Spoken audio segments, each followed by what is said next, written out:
नमस्कार दोस्तों, आप सबका स्वागत है एग्ज़ाम टूर चैनल पर। अभी हम लोग उपस्थित है एस्थेटिक जीएस के साथ। सेट नंबर 7 चल रहा है, 6 तक कंप्लीट हो गया है। यदि आप देखना चाहते हैं तो प्ले लिस्ट में जाकर देख सकते हैं। चलिए पहला प्रश्न देखेंगे। पहला प्रश्न बोल रहा है कौन सा सुमेलित नहीं है, इसका आंसर करना है। तो इसका आंसर हो जाएगा आपका ए नंबर, रावत भट्टा सुमेलित नहीं है। चलिए नेक्स्ट प्रश्न देखते हैं। नेक्स्ट प्रश्न है अंतर्राष्ट्रीय न्यायालय में न्यायाधीशों की संख्या कितनी है, ये पूछा जा रहा है। तो 15 हो जाएगा, बी नंबर आंसर इसका हो जाएगा। नेक्स्ट प्रश्न देखते हैं 3 नंबर। कौन से भारतीय हॉकी खिलाड़ी के नाम पर जर्मन में एक सड़क का नाम रखा गया है? चलिए आंसर कीजिए 3 नंबर का। तो ये हो जाएगा रूप सिंह के नाम पर रखा गया है। नेक्स्ट प्रश्न है 4 नंबर। किस नृत्य को रविन्द्रनाथ टैगोर ने पुनर्जीवित करके केरल और पश्चिम बंगाल में लोकप्रिय बनाया था? आंसर कीजिए 4 नंबर का।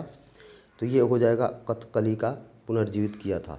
7 नंबर से चल रहा है। प्लेटफॉर्म के द्वारा जो रुक्मिणी प्रकाशन का द्वारा जो बुक निकाला जाता है उसी का है एस्थेटिक जीएस। प्रत्येक एग्जाम के लिए महत्वपूर्ण हो जाता है। 4 से 5 प्रश्न यहाँ से पूछा जाता है एस्थेटिक जीएस से। चलिए नेक्स्ट प्रश्न देखते हैं 5 नंबर। भारत द्वारा अंटार्कटिका में स्थापित प्रथम अनुसंधान स्टेशन का नाम क्या है? चलिए बताइए 5 नंबर प्रश्न का। तो ये दक्षिण गंगोत्री हो जाएगा। नेक्स्ट प्रश्न देखते हैं। ग्रेनाइट सिटी के नाम से जाना जाता है। चलिए 6 नंबर प्रश्न का आंसर कीजिए। तो ये हो जाएगा एवरनडीन। चलिए नेक्स्ट प्रश्न देखते हैं 7 नंबर। 7 नंबर में सुमेलित करना है। चलिए आंसर करिए आप लोग। तो ये हो जाएगा बी नंबर इसका आंसर। चलिए नेक्स्ट प्रश्न देखते हैं 8 नंबर। 8 नंबर है मैजिक सिटी के नाम से जाना जाता है। चलिए 8 नंबर प्रश्न करिए। तो ये सी हो जाएगा मोंटे कार्लो को जाना जाता है। नेक्स्ट प्रश्न है 9 नंबर। प्रश्न है किस भारत पाकिस्तान संघर्ष के परिणाम स्वरूप बांग्लादेश स्थापित हुआ? चलिए बताइए प्रश्न नंबर 9। तो ये हो जाएगा दिसंबर 1971 के परिणाम स्वरूप।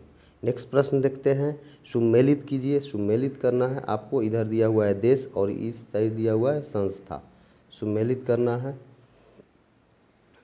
चलिए तो 10 नंबर प्रश्न का आंसर हो जाएंगे डी नंबर सुमेलित हो जाएगा। नेक्स्ट प्रश्न है 11 नंबर। 11 नंबर प्रश्न दे रहा है मिस यूनिवर्स किताब जीतने वाली पहली भारतीय कौन है? तो ये सुष्मिता सेन हो जाएगी। 12 नंबर प्रश्न कह रहा है भारत में वायु सेना दिवस कब मनाया जाता है? तो ये आपका 8 अक्टूबर को वायु सेना दिवस मनाया जाता है।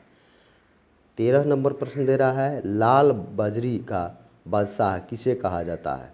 चलिए 13 नंबर प्रश्न का। तो ये हो जाएगा राफेल नडाल को कहते हैं। 14 नंबर प्रश्न देखेंगे। 14 नंबर प्रश्न है बहुत ही कम समय में हम सोचेंगे कि सभी प्रश्न का डिस्कस करा दिया जाए। ये 20 प्रश्न पूछे जाते हैं स्टैटिक जीएस एक सेट में।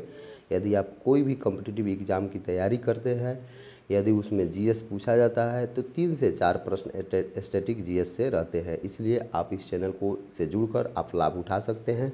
मेरा और वीडियो देखने के लिए आप प्लेलिस्ट में जाकर देख सकते हैं। चलिए 14 नंबर प्रश्न देखेंगे। बेरियम मील का उपयोग किया जाता है, किसमें किया जाता है? तो ये आहार नली के एक्सरे के लिए किया जाता है। 15 नंबर प्रश्न देखेंगे। फरक्का समझौता का संबंध है। तो फरक्का समझौता का संबंध है गंगा नदी से। चलिए नेक्स्ट प्रश्न देखेंगे।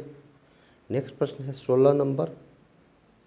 दे रहा है कुंडलकुलम परमाणु ऊर्जा संयंत्र कौन से राज्य में स्थित है? चलिए तो ये तमिलनाडु में हो जाएगा।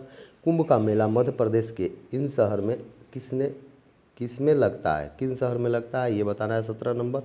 तो ये उज्जैन में लगता है। चलिए इंटरनेशनल प्रीमियम टेनिस लीग के संस्थापक कौन हैं? 18 नंबर प्रश्न बताना है। तो महेश भूपति हो जाएगा। 19 नंबर प्रश्न है कि अंतर्राष्ट्रीय यात्री का नाम बताएं जिसने लगातार 340 दिन अंतरिक्ष में बिताए और पृथ्वी पर सुरक्षित लौटा था। चलिए 19 नंबर प्रश्न करिए। तो ये हो जाएगा जोसेफ कैली। नेक्स्ट प्रश्न देखते हैं और लास्ट प्रश्न है स्टैटिक जीएस का। ये सेट नंबर 7 चल रहा है। प्लेटफॉर्म और रुक्मिणी प्रकाशन के द्वारा जो बुक निकाला जाता है उसी का डिस्कस हो रहा है। सर्वाधिक ऑस्कर पुरस्कार जीतने वाले पुरुष रिकॉर्ड किसके नाम पर है? तो ये पुरुष रिकॉर्ड ए नंबर हो जाएगा वाल्टर डिज्नी के नाम से है। वाल्ट डिज्नी के नाम से। चलिए धन्यवाद दोस्तों, इस चैनल से जुड़कर आप लाभ